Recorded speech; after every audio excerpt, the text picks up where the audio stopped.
नमस्कार दोस्तों, स्वागत है आप सभी का उत्तराखंड पोस्ट पर। मैं हूं अमित। उत्तराखंड में विधानसभा चुनाव के लिए 14 फरवरी को मतदान हो चुका है। अब सभी 10 मार्च का इंतजार कर रहे हैं जब उत्तराखंड में हुए मतदान का चुनावी रिजल्ट सामने आएगा। राजनीतिक पार्टियां अपनी अपनी जीत के दावे कर रही हैं। भाजपा कह रही है कि वो 60 प्लस सीटें जीतकर सरकार बनाएगी और कांग्रेस कह रही है कि 48 विधानसभा सीटों पर जीत दर्ज कर वो पूर्ण बहुमत की सरकार बनाएगी। हमारे साथ मौजूद हैं भेल रानीपुर विधानसभा सीट से भाजपा प्रत्याशी आदेश चौहान जी। चौहान जी, स्वागत है आपका उत्तराखंड पोस्ट पर। धन्यवाद तिवारी। सर, मेरा पहला आपसे सवाल यही है कि 2022 में भेल रानीपुर विधानसभा सीट पर क्या नतीजे रहने वाले हैं? निश्चित रूप से भेल रानीपुर की जो सीट है वो भारतीय जनता पार्टी की सीट है और यहाँ परंपरागत भारतीय जनता पार्टी का अच्छा वोट बैंक है और जी। यहाँ पर संस्थात्मक ढांचा भी भारतीय जनता पार्टी का बहुत स्ट्रांग है। जी। तो मैं कहता हूँ कि निश्चित रूप से यहाँ पर भारतीय जनता पार्टी बहुत अच्छे मार्जिन से विजयी होगी। चौहान जी, पिछले दो विधानसभा चुनाव को अगर देखें तो दोनों में आपने जीत दर्ज की और दोनों ही पहले विधानसभा चुनाव में आपने अच्छे खासे मार्जिन से जीत दर्ज की थी और दूसरे वाले में तो ये आंकड़ा बहुत ऊपर चला गया था। तो इस बार जो मार्जिन है वो कितना रहने वाला है? 2017 से ज्यादा। 2017 से ज्यादा? जी जी। जी, कांग्रेस कह रही है कि भाजपा ने कोई काम नहीं किया है, जनता ने उनको नकार दिया है, कोई लीडरशिप नहीं है, कुछ काम नहीं किया। इस बार भाजपा कांग्रेस को चुनेगी, परिवर्तन होगा। इस पर क्या कहना चाहेंगे? ऐसा है कि बंद आंखों से कुछ दिखाई नहीं देता, जी। जब आंखें खोलेंगे तो सब कुछ दिखाई देगा। जी। और मैं तो कहता हूँ कि हरिद्वार से कोई देहरादून के लिए जाता होगा, हरिद्वार से कोई दिल्ली के लिए जाता होगा, हरिद्वार से कोई हरियाणा पंजाब की साइड में जाता होगा, हरिद्वार से कोई मुरादाबाद बिजनौर की साइड में जाता होगा, तो जब जब उसकी कांग्रेसी भाई की गाड़ी का पहिया सड़कों पर घूमता होगा तो उसको नरेंद्र मोदी, नितिन गडकरी और जी। हमारे अटल बिहारी वाजपेयी जी और भुवन चंद खंडूरी याद आते होंगे। तो यदि उनको वो एहसास नहीं हो रहा तो मैं समझता हूँ कि उनकी आंखें बंद हो गई और उनका गाड़ी का पहिया चल ही नहीं रहा होगा। अन्यथा मैं जी। समझता हूँ पूरे उत्तराखंड के अंदर नहीं, पूरे देश के अंदर जिस तरह से विकास कार्य हुए हैं तो वो ऐतिहासिक है और इससे पहले किसी सरकारों ने इतना काम नहीं किया है। चाहे आप चार धाम की साइड जाइए, चाहे आप दिल्ली की साइड जाइए, जहां भी जाएंगे तो आपको जो हाईवेज दिखाई देंगे वो आपको अपने आप में ही विकास की गाथा सुनाते हुए दिखाई देंगे। साथ ही साथ मैं कह सकता हूँ कि अपने विधानसभा क्षेत्र के अंदर भी पिछले योजना में लगभग 250-300 करोड़ के केवल सड़कों के, पुलों के बड़े काम हुए हैं। साथ ही साथ हमने पूरे क्षेत्र में से लगभग 55% क्षेत्र को इंसुलेटेड वायर से बिजली में जहां कवर किया है, 70% क्षेत्र को, वहीं जी। लगभग 50% घरों में हमने नेचुरल गैस पाइपलाइन के द्वारा नेचुरल गैस पहुंचाने का काम किया है। वो बेचारों को दिखाई नहीं देगा। अभी हमने 300 बेड का, 300 करोड़ का ईएसआई हॉस्पिटल का निर्माण शुरू किया है। साथ ही साथ मेडिकल कॉलेज जगजीतपुर में, जो मेरी विधानसभा में 550 करोड़ का, वो भी बनना शुरू हो गया है। इसके अलावा जी। हमने कई सी को पीएससी को सीएससी में कन्वर्ट किया है, नए हॉस्पिटल बनाए हैं। इनके शासन में जब ये कह दिया जाता था कि हमारे पास बजट नहीं है कांग्रेस के सरकार में, और स्कूलों के अंदर बच्चे नीचे बैठकर पढ़ने को विवश होते थे, प्राथमिक विद्यालयों के हमारे बच्चे, आज सभी स्कूलों में हमने फर्नीचर उपलब्ध कराया है, वहाँ के शौचालय को सुव्यवस्थित किया है, वहाँ की बिल्डिंग को अच्छा किया है, ठीक किया है। तो ये सब काम, चाहे वो शिक्षा का क्षेत्र हो, चाहे स्वास्थ्य का क्षेत्र हो, इंफ्रास्ट्रक्चर का क्षेत्र हो, सभी जगह काम हुआ है। लेकिन वो बंद आंखों से दिखाई नहीं देगा, इन विचारों की कोई गलती नहीं है। अच्छा, 2017 के अगर चुनाव पे अगर नजर डालें तो बसपा को भी यहाँ करीब 10,000 के करीब वोट मिले थे। तो क्या इस बार भी त्रिकोणीय मुकाबला ऐसे देखने को मिलेगा? टक्कर दे रही है बसपा? थोड़ा बहुत, कुल मिलाकर दूसरे नंबर पे कांग्रेस ही रहेगी और हाँ। बसपा का जो वोट था वो जी। कुछ कम था पहले की अपेक्षा, और वो कुछ भीम आर्मी पर भी गया है, कुछ कांग्रेस पर भी गया है। लेकिन जी। अंतोगत विजय श्री भारतीय जनता पार्टी की हुई।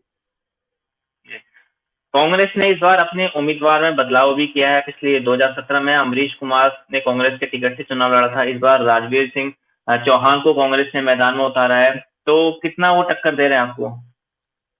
मैं समझता हूँ कि अमरीश कुमार जी एक स्थापित और बहुत वरिष्ठ नेता थे, जी। और उनके कद का कोई दूसरा नेता इस विधानसभा में नहीं है। तो जी। मैं समझता हूँ कि वो कहीं ज्यादा कठिन था मेरे लिए चुनाव।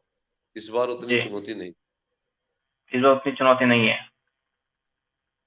जी। मतदान के बाद इस बीच भाजपा के कुछ विधायक सामने आए, उन्होंने कहा कि भीतरघात हुआ है। इस पर आप क्या कहना चाहेंगे? मेरे यहाँ कोई खास ऐसा नहीं था। एक दो छुटमुट दो छोटे मोटे कुछ कार्यकर्ता थे जो नाराज थे। ये कह रहा हूँ कि वो जी। भीतरघात कर रहे थे, वो पार्टी ने उसका संज्ञान लिया है। और लेकिन उससे जी। बहुत ज्यादा प्रभाव पड़ा, क्योंकि उनका कोई बहुत अस्तित्व नहीं है, क्षेत्र के अंदर कोई प्रभाव नहीं है। तो ऐसे दो तीन चार लोग थे, वो संगठन की जानकारी में है और संगठन उनके बारे में विचार करेगा कि क्या करना है। लेकिन बहुत बड़े स्तर पर कोई ऐसी इश्यू नहीं रहा। जी। चौहान थोड़ा जी, सा आप पिछले 2 बार से लगातार चुनाव जीतते आ रहे हैं। आप अपनी सबसे बड़ी उपलब्धि क्या मानते हैं? मैंने 2012 में लोगों से वादा किया था कि जो नगर शिवालिक नगर का जो क्षेत्र है, जो किसी भी डेवलपमेंट अथॉरिटी का हिस्सा नहीं था, साथ ही जी। साथ टीरी सुभाष नगर वो ग्राम सभा के अंदर आता था, नवोदय नगर जी। वो भी ग्राम सभा के अंतर्गत आता था, रामधाम कृपाल नगर देवनगर दर्शनगढ़ ये भी ग्राम सभाएं थी, ग्राम सभा के अंदर आता था। तो इस सारे एरिया को मिलाकर हम नगर पालिका बनाएंगे, और उस कमिटमेंट को हमने पूरा किया और वहां पर नगर पालिका बनाने में हम सफल हुए। साथ ही साथ जगजीतपुर और सीतापुर जो हरिद्वार नगर से सटा हुआ गांव थे, और उनका पूरी तरह से शहरीकरण हो गया था। वहां के रहने वाले लोग भी उन सब सुख सुविधाओं को चाहते थे जो नगर के अंदर अपेक्षित है। तो उन क्षेत्रों को नगर निगम में शामिल कराना एक बड़ी उपलब्धि है, और ये नगर पालिका स्वयं नगर का गठन। साथ ही साथ जो जितने भी लिंक मार्ग हैं, जो महत्वपूर्ण सड़कें हैं, उनको सबको हमने जी। बनाने का काम किया है। एक सिडकुल होने के कारण और बीएचएल होने के कारण मेरे यहाँ श्रमिकों की संख्या बहुत ज्यादा है, और श्रमिकों को इलाज के लिए या कोई दुर्घटना हो जाती तब उनको यहाँ से रेफर लेकर अन्य अस्पतालों में प्राइवेट में जाना पड़ता था। हम लोग 2012 से वहां पर ईएसआई हॉस्पिटल बनाने के लिए प्रयासरत थे। उसमें हमको सफलता मिली, हमारे माननीय प्रधानमंत्री जी ने, हमारे केंद्रीय श्रम मंत्री जी के सहयोग से, हमारे सांसद जी के, हमारे मुख्यमंत्री जी के सहयोग से हम वो 300 बेड का ईएसआई हॉस्पिटल आज बनाने में सफल हुए हैं। उसका निर्माण कार्य हम लोग शुरू करा चुके हैं, और ये बहुत बड़ा काम पूरे क्षेत्र की दृष्टि से हुआ है। साथ ही साथ ये जो मेडिकल कॉलेज जगदीपुर में बन रहा है, तो जब भी कुंभ मेला हरिद्वार के अंदर बढ़ता था, हमेशा मेडिकल सुविधाओं के अभाव की बात की जाती थी, और बहुत लंबे समय से इसकी डिमांड भी चल रही थी। और मैं समझता हूँ कि ये केवल मेरी विधानसभा नहीं, आसपास के क्षेत्र सहित आसपास के जनपदों, खास विशेषतर उत्तर प्रदेश से मिले हुए हमारे जनपदों के लोगों को भी इस मेडिकल कॉलेज का लाभ मिलेगा, और बहुत बड़ी उपलब्धि है अपने आप में। और मैं समझता हूँ कि ये सब चीजें हैं जो जनता समझती है और जनता देख रही है। चौहान जी, अगर आप इस बार जीतते हैं तो वो कौन से ऐसे काम हैं जो अधूरे रह गए जिनको आप पूरा करना चाहेंगे? जो काम हमारे पाइपलाइन में है या जो अभी हमने जिनका काम शुरू किया है, उनको कंप्लीट करके जनता को समर्पित करना, ये मेरा पहला जी। काम रहेगा। जैसे मैंने बोला, मेडिकल कॉलेज का हो गया, ईएसआई हॉस्पिटल का हो गया। दूसरे जगजीतपुर, सीतापुर, बिल्कुल यूनिवर्सिटी, सुभाष नगर, टीरी विस्थापित, शिवालिक नगर, रामधाम कृपाल नगर, देवनगर, दर्शन नगर, यहाँ पर हमने 1200 करोड़ की सीवरेज योजना अभी शुरू की है। उसको कंप्लीट जी। करके जनता को समर्पित करना। साथ ही साथ पेयजल की दो बड़ी योजनाएं, तीन चार बड़ी योजनाएं हमने शुरू की है। 75 करोड़ की जगजीतपुर में, 40 करोड़ की बहादुराबाद में, 13 करोड़ की रावली महदूद में, और 12 करोड़ की रोशनाबाद सलेमपुर के अंदर। इन योजनाओं को कंप्लीट करके जनता को समर्पित करने के साथ साथ जो एजुकेशन की दृष्टि से और काम हम लोग सोच रहे हैं, एक डिग्री कॉलेज है, उसको बनाना। दूसरे अभी ज्वालापुर में हमने कल्याण कॉलेज का निर्माण शुरू किया है, उसको कंप्लीट करके जनता को समर्पित करना, ये मेरा उद्देश्य रहेगा। जी।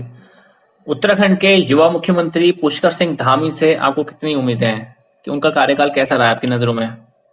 निश्चित रूप से पुष्कर सिंह धामी जब से उन्होंने जिम्मेदारी संभाली है एज मुख्यमंत्री, और बहुत जी। जबरदस्त उन्होंने किया है, और मैं समझता हूँ 550 के करीब उन्होंने निर्णय लिए हैं और सभी क्षेत्रों की उन्होंने मदद की है। कोविड के काल के अंदर जो लोग प्रभावित थे उन सबको उन्होंने कुछ ना कुछ प्रोत्साहन राशि के रूप में सहयोग किया है। और मैं जी। समझता हूँ कि सेकंड वेव के बाद में जिस तरह की स्थितियां पैदा हो गई थी, इसमें वो आम जनमानस के साथ खड़े दिखाई दिए हैं, उसके सहायक के रूप में खड़े दिखाई दिए हैं और सबको उन्होंने सपोर्ट किया है। और उसी का परिणाम है कि आज भारतीय जनता पार्टी दोबारा उत्तराखंड के अंदर सरकार बनाने जा रही है। जी। अभी चुनाव का नतीजे सामने नहीं आए हैं, लेकिन कांग्रेस में मुख्यमंत्री बनने को लेकर बयानबाजी शुरू हो गई है, तो इस पर आप क्या कहना चाहेंगे? कांग्रेस की सेंट्रल लीडरशिप कमजोर हुई है और उसी का परिणाम है कि जो स्टेट के नेता है वो सेंटर को लगातार धमकाने का काम कर रहे हैं, धमका कर दबाव बनाने का काम कर रहे हैं। अब उनका जी। दबाव कितना सख्त होगा ये अलग बात है, लेकिन वो मुंगेरी लाल के जो सपने देख रहे हैं कि उत्तराखंड के अंदर उनकी सरकार बनेगी, मैं समझता हूँ कि वो मुंगेरी लाल के सपने ही रह जाएंगे। अंतोगत्वा भारतीय जनता पार्टी प्रचंड बहुमत के साथ उत्तराखंड के अंदर अपनी सरकार बनाएगी। कांग्रेस का मुख्यमंत्री बनने को लेकर बयानबाजी से मतलब क्या इसको ये भी समझा जाए कि मतलब कांग्रेस पूरी तरह आश्वस्त है कि इस बार वो सरकार बना ही रही है? उनको देखकर तो ऐसे ही लग रहा है कुछ। वो मुंगेरी लाल के हसीन सपने देखते हो तो देखते रहे, जनता भारतीय जनता पार्टी के साथ खड़ी है। और मैं समझता हूँ कि उत्तराखंड की जनता ने उन लोगों को जवाब देने का काम किया है जिन्होंने भगवान श्री राम के अस्तित्व को नकारा है, जिन्होंने जी। भगवान श्री राम के अस्तित्व पर प्रश्न चिन्ह लगाए थे, उस पार्टी को नकारा है। साथ ही साथ जिन्होंने हमारे सीडीएस विपिन रावत को, जिन लोगों जी। ने गली गुंडा बताया था, तो उत्तराखंड की जनता उनके साथ कभी खड़ी नहीं होगी, ऐसा हमें पूरा विश्वास है। क्योंकि यहाँ की जनता, इस देवभूमि की जनता, इस सैन्य भूमि की जनता, जहाँ राष्ट्रभक्त है वहां धर्मपरायण भी है, और इन दोनों विषयों पर कांग्रेस ने कुठाराघात किया है। तो निश्चित रूप से वो जनता के मनों में उतरने वाले नहीं है, और जनता इस चुनाव में उनको जवाब दे चुकी है, और वो आपको परिणाम में दिखाई भी देगा। अच्छा, कुछ समय पहले मुस्लिम यूनिवर्सिटी का मुद्दा भी सामने आया था, तो इस पर आपकी क्या राय है? कांग्रेस सदैव तुष्टीकरण की राजनीति करती रही है, और अच्छा है वो जो लोग बोले हैं उसका उनको परिणाम भी 10 तारीख को मिल जाएगा कि उत्तराखंड की जो सामाजिक ताना बाना है उसको वो किस तरह से तोड़ने का, उसको खराब करने का वो प्रयास निरंतर पहले भी करते रहे, आगे भी करने का उन्होंने एक तरह से घोषणा की है। तो यहाँ की आवाम, यहाँ की जनता इसको कभी बर्दाश्त नहीं करेगी, और मैं समझता हूँ कि कांग्रेस को मुंह की खानी पड़ेगी इस चुनाव में। जी। अच्छा, इस बार आम आदमी पार्टी भी चुनाव लड़ रही है, कितनी टक्कर दे रही है वो इस विधानसभा सीट पर आपको?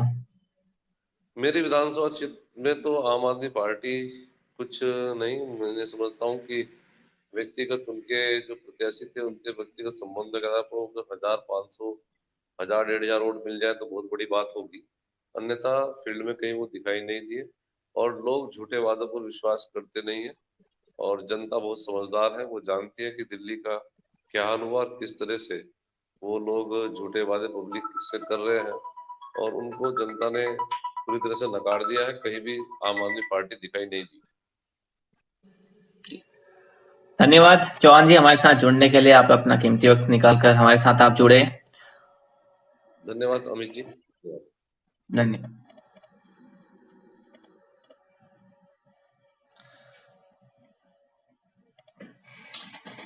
तो हमारे साथ थे बेलरानीपुर विधानसभा सीट से भाजपा प्रत्याशी आदेश चौहान जी। उनसे हमने चुनाव को लेकर चर्चा की।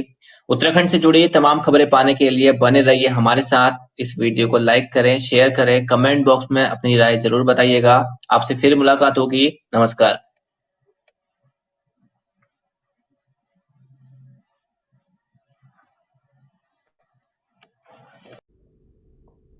उत्तराखंड से जुड़ी ऐसे ही रोचक वीडियो और खबरें सबसे पहले पाने के लिए आज ही सब्सक्राइब करें हमारा YouTube चैनल और बेल आइकन को जरूर प्रेस करें। वीडियो को लाइक करें और शेयर करना ना भूलें।